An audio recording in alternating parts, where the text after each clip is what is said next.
إن الحمد لله نحمده ونستعينه ونستغفره ونعوذ بالله من شرور أنفسنا ومن سيئات أعمالنا من يهده الله فلا مضل له ومن يضلل فلا هادي له وأشهد أن لا إله إلا الله وحده لا شريك له وأشهد أن محمدا عبده ورسوله لا نبي بعده اللهم صل على محمد وعلى آل محمد كما صليت على إبراهيم وعلى آل إبراهيم إنك حميد مجيد اللهم بارك على محمد وعلى آل محمد كما باركت على إبراهيم وعلى آل إبراهيم إنك حميد مجيد فيا عباد الله أوصيكم ونفسي بتقوى الله فقد فاز المتقون يا أيها الذين آمنوا اتقوا الله حق تقاته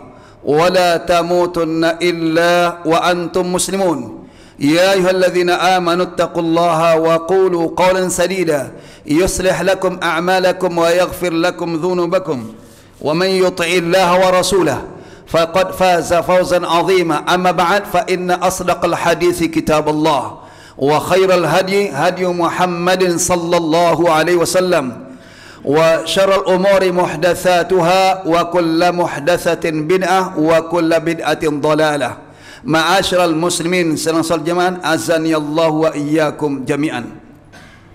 Kita perlu banyak-banyak bersyukur Allah Subhanahu wa taala atas syariat yang Allah turunkan kepada Nabi kita Muhammad sallallahu alaihi wasallam, sehingga hikmah syariat itu dapat kita rasakan, yaitu ketenangan dalam kehidupan khususnya.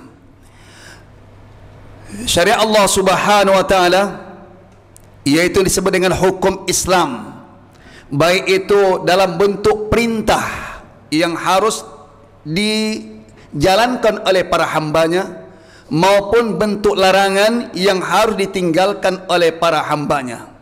Semua itu dalam rangka kepentingan hamba itu sendiri.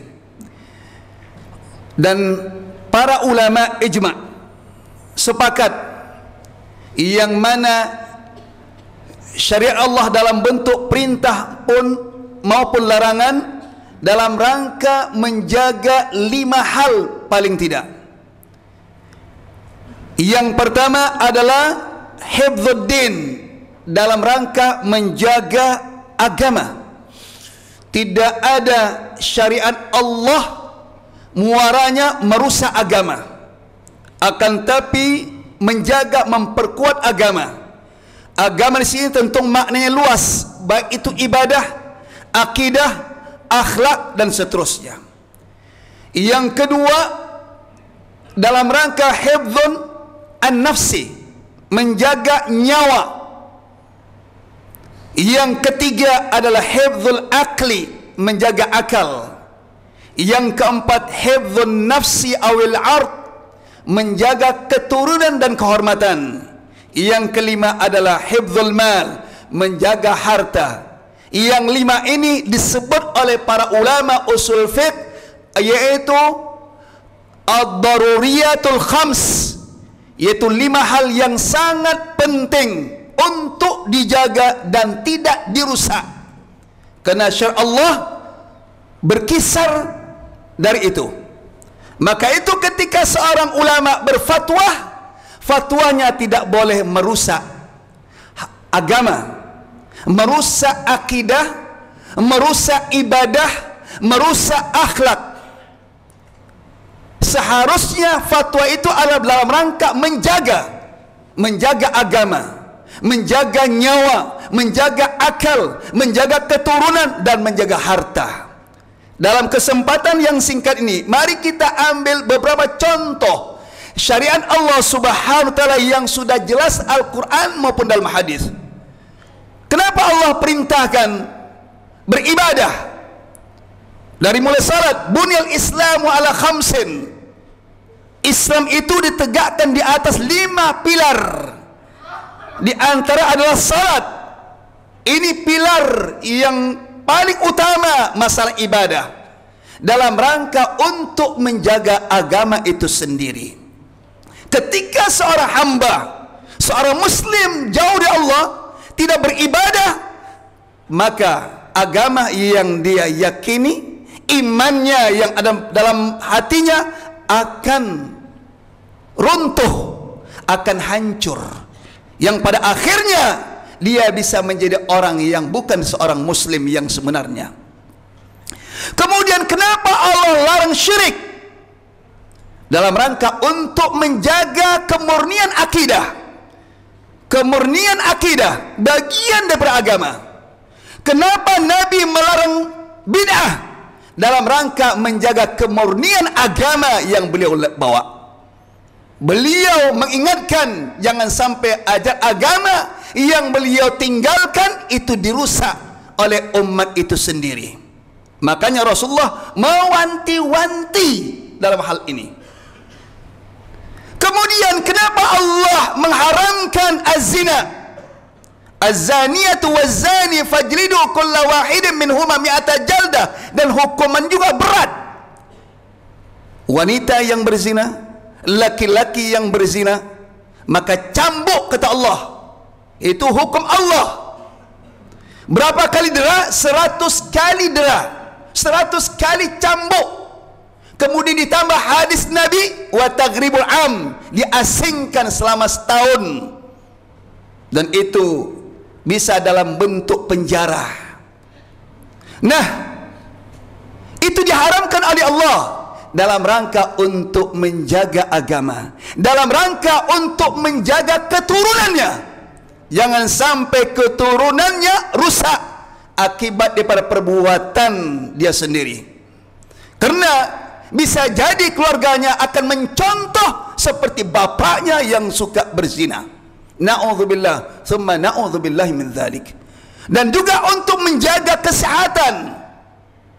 Kenapa? Karena zina itu bisa memberikan dampak penyakit yang sangat berbahaya dan bisa merusak keturunannya. Maka Allah haramkan, dan hukumannya Allah tetapkan, karena Allah Maha mengetahui, karena Dia yang menciptakan manusia itu sendiri, maka Allah tahu apa yang tidak disenangi, apa yang sangat ditakuti oleh manusia itu sendiri. Itu bagi orang yang belum menikah didera, bagi orang yang sudah menikah dirajam, sebagaimana Rasulullah pernah melakukan hukum rajam, dan itu berlaku sampai akhir zaman. Nah, kenapa berat hukumannya? Agar menjadi pelajaran untuk yang lainnya untuk tidak melakukan. Karena zina merupakan perbuatan yang sangat keji yang diharamkan oleh Allah Subhanahu wa ta'ala. Sabila, seburuk-buruk jalan, seburuk-buruk perbuatan, kata Allah Subhanahu wa ta'ala. Maka Allah berikan solusi, yaitu nikah. Itulah solusi yang tepat yang Allah berikan. Kemudian kenapa Allah Subhanahu wa ta'ala mengharamkan judi? Nah, Al-Quran diterangkan, dijelaskan hukumnya haram, dan ini semuanya minal kabair, termasuk dosa-dosa besar, dan itu dicantumkan oleh Imam Az-Zahabi dalam kitab beliau Al-Kabair. Kenapa diharamkan oleh Allah? Karena judi itu adalah memberikan dampak yang negatif dalam kehidupan. Tidak sedikit judi itu merusak tatanan keluarganya, merusak ekonominya. Kalau seseorang sudah kecanduan judi, maka harta pun habis, ludes, bahkan rumah pun bisa tergadai, kan? Allah haramkan. Bukan itu saja, akibat judi bisa terjadi permusuhan satu sama lainnya, dan bisa membawa kepada pembunuhan. Dan akibat judi dia bisa mencuri, karena dia ingin berjudi dan terus berjudi. Apalagi sekarang ini judi sudah bermacam-macam cara yang dilakukan. Demikian juga kenapa Allah haramkan khamar. Innamal khamru wal maisir. Allah haramkan khamar yang memabukkan, yang merusak, karena itu bisa merusak agamanya, merusak ibadahnya, merusak akhlaknya, merusak akalnya. Maka Allah haramkan. Maka itu ketika ulama berfatwa hal-hal yang bisa merusak, maka ulama harus memfatwakan hukumnya haram. Tidak boleh difatwakan halal. Mungkin karena tidak ada dalam Al-Quran, tidak ada dalam sunnah. Tidak ada dalam Al-Quran, tidak ada dalam sunnah, bukan berarti tidak ada hukum. Kita ambil contoh. Apakah padi termasuk yang wajib disakati atau tidak? Apakah padi termasuk benda yang berlaku riba atau tidak? Dalam hadis hanya al-bur wasyair, gandum. Para ulama sepakat, walaupun tidak ada kata rus dalam Al-Quran maupun dalam hadis, arus atau al-arus bukan berarti tidak ada hukum. Ulama sepakat berlakukan kias, analogi. Artinya ilat yang ada pada bur, kalau ternyata ada ilat pada padi, maka hukumnya sama. Apa ilatnya? Al-bur adalah qut, makanan pokok bagi sebagian wilayah atau sebagian umat atau bangsa.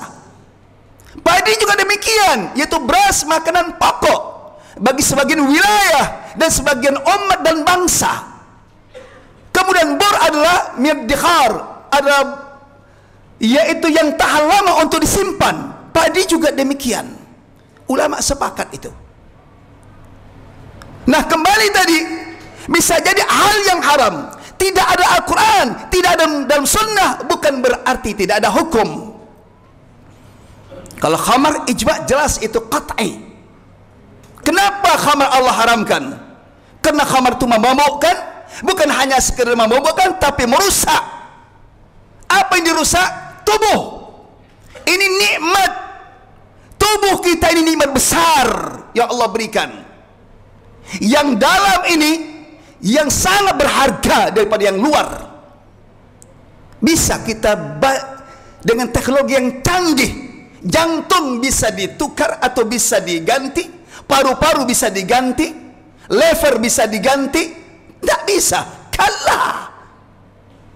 Maka itu jagalah benda yang ada dalam ini, jangan sampai rusak, karena kesehatan merupakan nikmat terbesar.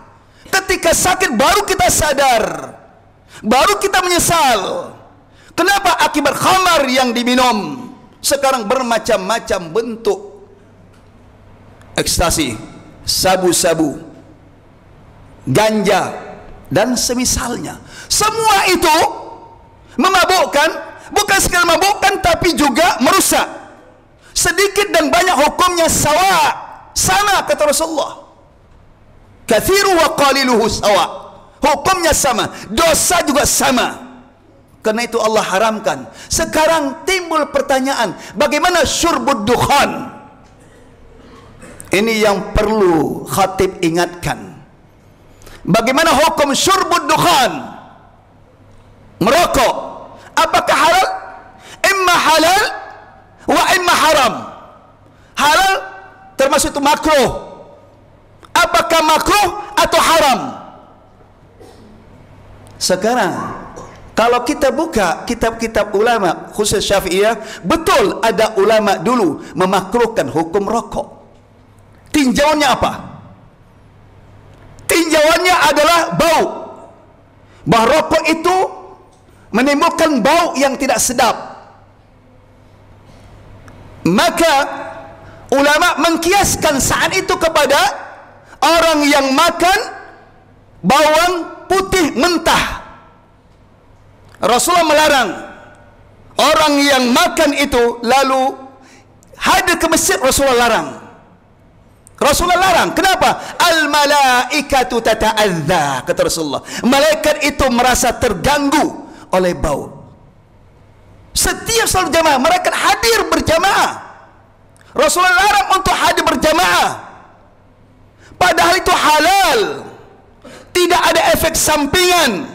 Bahkan para dokter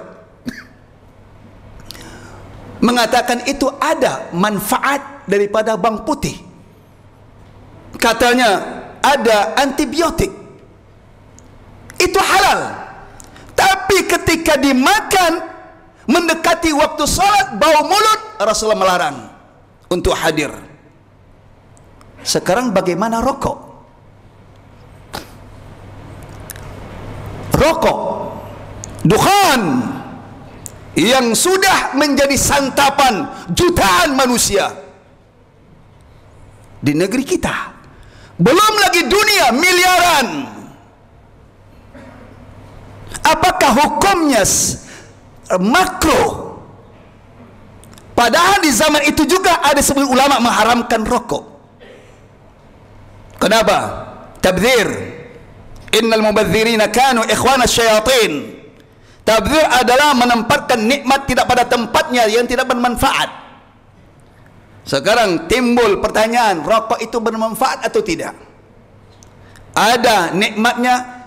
Nikmat itu kena kecanduan, harus diperhatikan. Ada orang mengatakan, saya kalau nggak merokok tidak tenang. Kenapa? Anda kecanduan.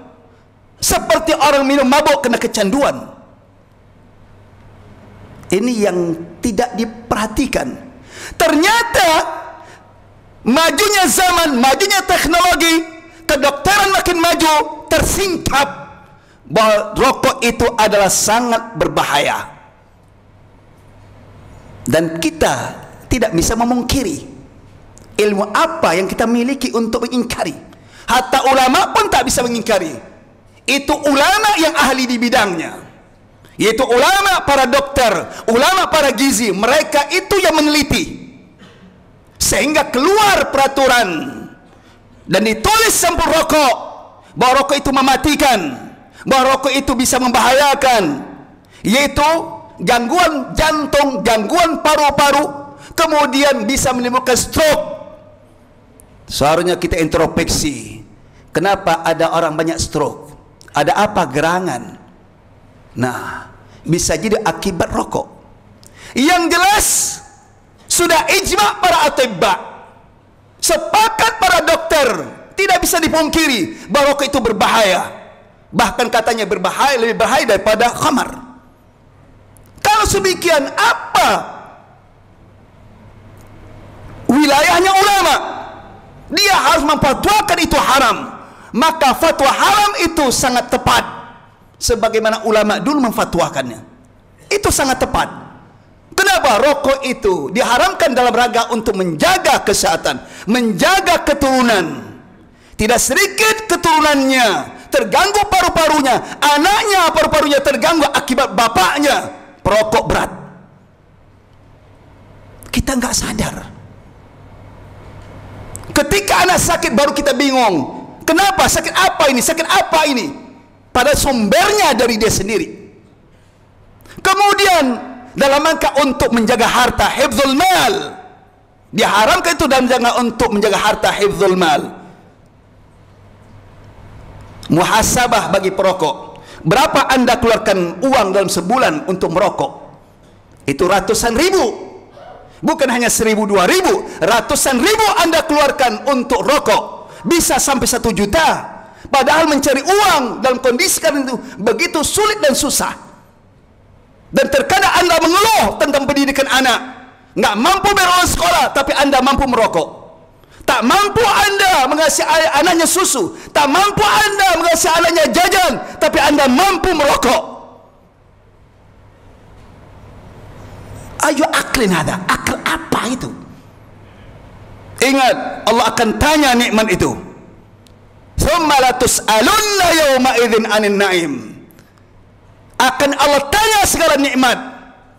Harta itu berat, 2 pertanyaan. Min aina iktasaba wa fima anfaqa.